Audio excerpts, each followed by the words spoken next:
Police SI चाकरी कराइदेवा जालियाती पूर्व धरला ब्रह्मपुर पुलिस।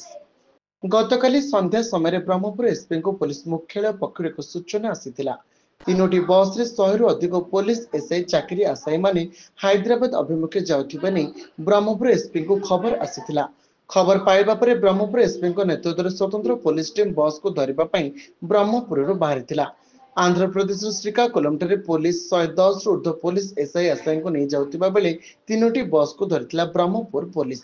तीनोटी बस को धरिबा परे आंबपुआ ब्रह्मपुर तीनोटी बस को धरिबा परे ब्रह्मपुर आंबपुआ रिजर्व पुलिस कार्यालय को अणाଯାଇଛି। तेबे गतकाली संध्या समय भुवनेश्वर बरमुंडा बस स्टाण्ड रे ओडिशार विभिन्न जिल्लारू आसीथिबा मोट 110 रु अधिक पुलिस एसआई आशायी माने एकत्रित होइथिले। तीनोटी बस रे समस्त आशायी माने बसी भुवनेश्वर हैदराबाद अभिमुखे जाउथिले। हैदराबाद किछि किलोमीटर दूर समस्त आशायी मानकु रखाजिबा पई व्यवस्था करा जायतिला। किए और कहीं पुलिस एसआई आशायी को नहीं हैदराबाद जाउथिला ता अस्पष्ट रही।